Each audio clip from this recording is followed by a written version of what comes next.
At the turn of the century, women around the Western world are on the march for women's rights and for the vote.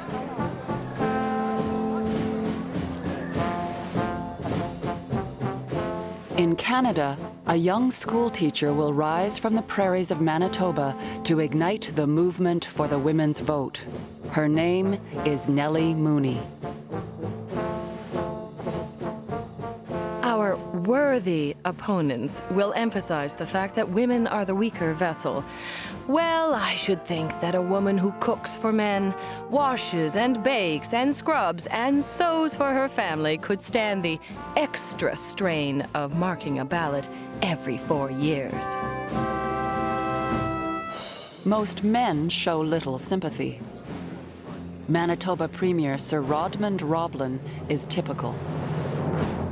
The majority of women are emotional, and if given the franchise, would be a menace rather than an aid.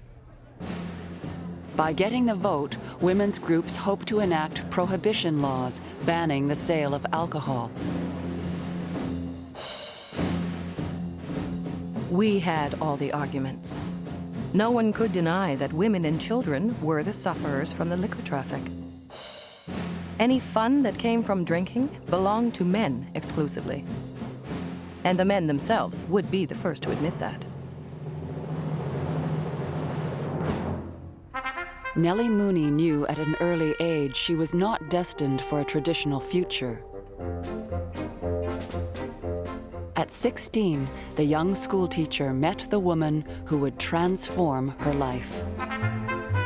Annie McClung, the wife of the new Methodist minister, was circulating a petition asking that women be allowed to vote.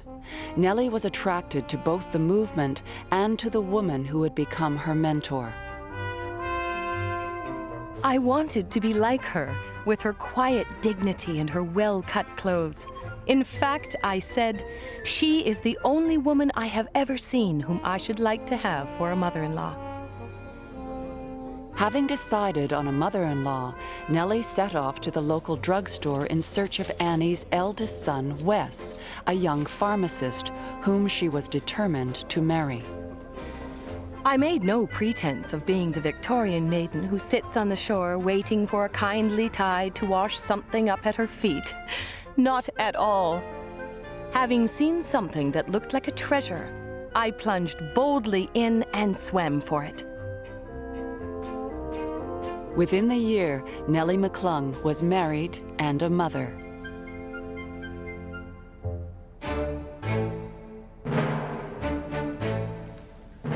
Petition after petition. The Women's Christian Temperance Union collects signatures to ban the bottle and get women the vote. McClung joins the cause and discovers she has the power to inspire.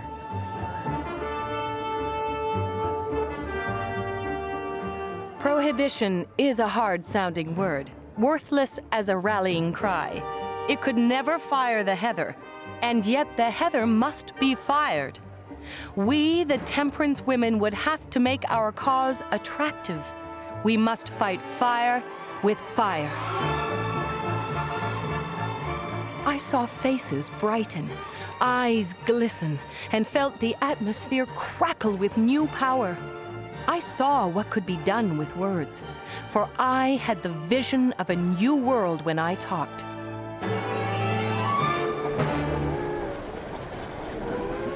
McClung's oratory brings her widespread fame. She travels across North America speaking to women's groups, not only about the vote. Our insane way of dressing has much to do with shaping women's thought.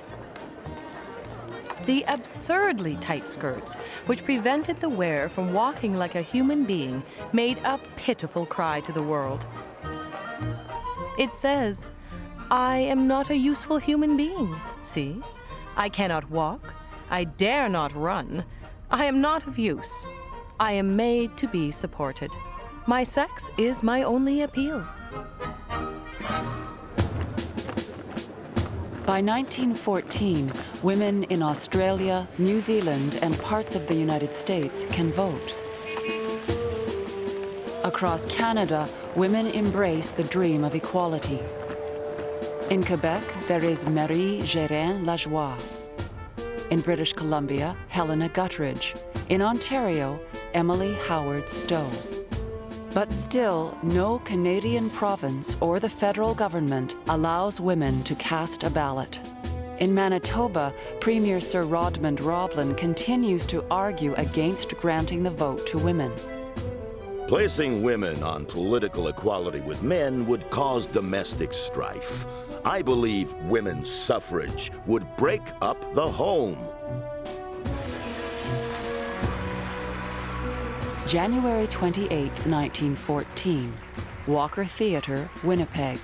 A sold-out audience. On stage is Nellie McClung and a small group of women. They are staging a play, A Women's Parliament. McClung plays a female premier in a make-believe country where men want the vote.